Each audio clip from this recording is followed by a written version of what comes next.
Hey guys, I'm here with the Ford Freestar 2005. All these vehicles from 2004 to 2007, they are literally identical. So we have here the driver's uh, door power window not wanting to work, stop working.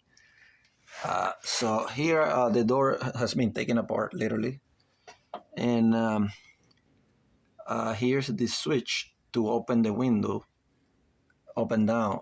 This is for the passenger side, and this is for this from the driver's side. Uh, as you can see, everything has been taken apart. All the switches. This is the lock. Uh, you know, and here I have a tester. This is a digital one, but you could use the regular ones, the other ones that they just have a little bulb.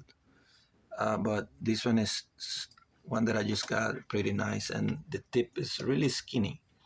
So anyways, to get to the point, guys, the window is not, the switch is on right now.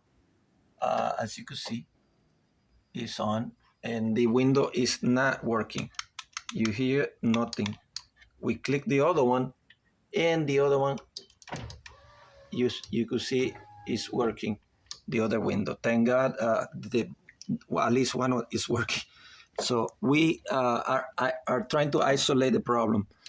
So what we're gonna do here is I already took the speaker out that it was there for the, disconnected it. This is the connector for the speaker. So just to have more space to try to find the issue here.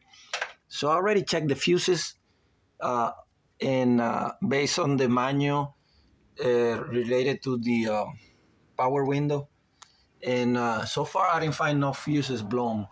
So that's good, at least, but not necessarily. So here, this is the connector right here that I took apart from the pump, from the motor itself, the motor that, the window motor. So I disconnected it from the motor, which the connector is down there. I don't know if you could see it.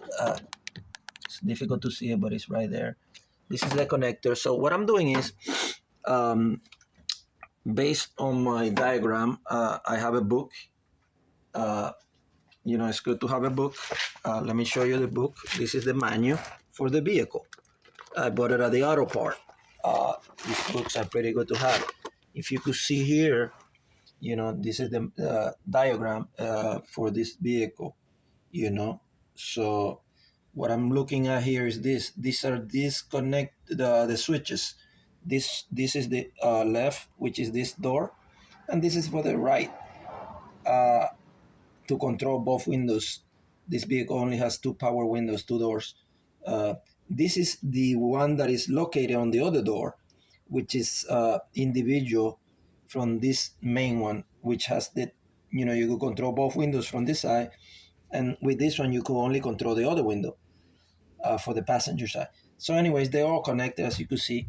So what we're looking for here is power. I'm checking power to see if the power is getting to where it's supposed to get. So I'm checking the power right down here. I'm gonna check power here at the connector to see if this is where it receives the power. It's coming from all the way there, from a relay, fuse, but I'm not gonna check all that stuff now. I'm going backwards, because there's a lot of things in the way to get to this point. So I'm going to start by where the main point here near the actual mechanism. So we're going to check the switch and see if there's power here. I already checked it, that this is the power coming to this, that activates the switch. This is the active, the power when you turn on the key. You don't have to turn on the vehicle, just the key. So I'm going to check there to see if there's power there. And if there's power there, that's good. And then we're going to check also here at the motor, this cable, that is the one that brings the power to the actual motor that, brings the window up and down. So we're going to do that right now, guys, without wasting any more time. So let's check the power. Let me see if I could grab my phone here like this and try to present this to you guys. So if we do this, remember we have the power on, the switch on of the vehicle. So I'm gonna click, I put this on the ground here on the door. The test light is grounded. So we're gonna look at the cable, the black and blue. That's what it says on the book. So let's see if we have power there. And let me see. Where is the black and blue? There you go. As you could see, we got power. You see that? There's power in the switch. The power is reaching the switch, which is good. And obviously it is because, you know, if you could see, you know, the other window is working. So, you know, since the other window is working, I had an idea, I had a thought that the electricity was reaching here. But, you know, that doesn't guarantee, it's not guaranteed because one side could be messed up. You know, one of the switches could go bad, even though the power is reaching to the switch. But anyways, let's get to the point. So there's power here at the switch, which is good news. As you can see, the light lights up. There's power here. So now I disconnected the cable that goes to the motor. The cable that goes to the motor, I disconnected it from the motor. What am I going to do now? I'm going to show you right now. The cable that goes from the switch that I just tested is this cable right here.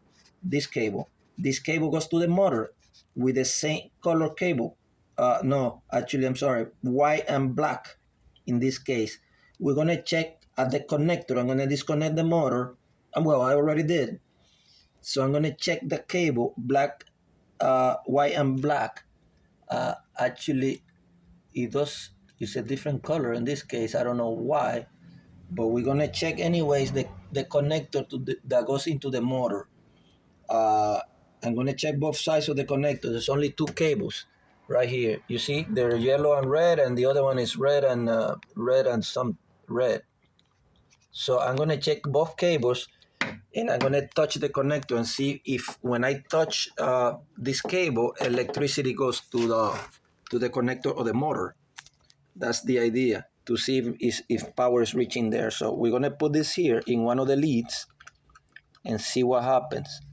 Let me see. I'm going to touch this, the switch here and see what happens. You see, okay. You see that? That means that when this is the one that I'm touching is the up. I'm touching the window to go up in the switch, so it's sending the signal to the motor to go up. That's good. Let's check the other one now, the down, and see if the electricity is going down there also. So you see that it stay on because this has a relay that when you click the window, you know, automatically goes the down one. I'm sorry, the down one. But if you click it like that, you could see that it's working. But if you leave it on, clack, you know, it's on constantly because it's bringing the window down. That's it's a time delay relay that it has, the system. But we're not going to go there now because that's you know, another story.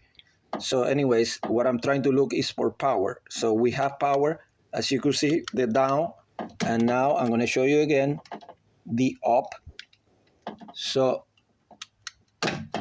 let me see the up. You see that? Up, this power. So that means we have power here. Power on the switch that I already checked based on the diagram. And I have power here. This is the connector to the motor that is in there on the door, the one that brings up and down the window. So that means I have no doubt, based on my troubleshooting, that the problem is the motor, because I'm receiving power here. The connector, this goes connected right to the motor. So both sides, every time I touch the up individually and down, and I test each cable here, is receiving the signal. is getting power, and there's power here, obviously. So there's no other option that to say that the motor is the problem. The little motor has to be replaced. Because if I didn't have no power here or power here when I touch this, that means there's a problem going, we have to trace the problem back. And maybe it could be this one touch relay. It could be the delay accessory relay. It could be the fuse in the engine compartment. Uh, you name it. I mean, all these circuits, as you can see, they are interconnected. They all depend on each other. So you have to trace it. But it's good to have this book. I mean, I don't work for this company, guys. I don't sell books. I'm just telling you, I got these books since when I purchased the vehicle, long time ago. So this is it. You see, I bought this, and back in the days, I think I paid like $20 for it or less. Now I think they're more expensive. But you could get these books online, and like I said, I'm not getting paid for the book. I don't work for the company. They're not giving me anything. As you can see, this book is old. I mean, I had that book for years. And every time I have an issue, I go right to it to try, to look at the steps. But this helped me a lot because I never did so much electrical work like this. I mean, it's not a lot of work, but this is kind of deep. This is troubleshooting 101, and I'm surprised that using this book, uh, I went to the diagram on the back where it has all the diagrams, and follow the lines, and use common sense. And I also did a little research online, looking at other videos of people that know more about this type of troubleshooting things, because I wasn't sure how to this connector, if it was coming from this switch or from the actual directly from the current from the vehicle, but this connector, it happens to be connected to this switch. It goes through all those cables, and that's the connector. This connector right here, when you click on it, it lets the power that comes into the connector goes to the other cable and bring it to this connector, which powers the motor. So, if when you click it down to go down the window, it's sending power through one of these cables, which is one of these ones. So it's to bring the motor down. And if you touch it up, it sends the power to another different cable and send it to the other cable here that connect. Anyway, guys, I hope this helps someone, because it did help me a lot. Now I have to, remove all this, get the motor, buy the motor, and remove it out of here. That's going to be another headache. That's going to probably be the worst part, to bring this thing out of there, So I hope this helps someone. Alrighty, guys. God bless.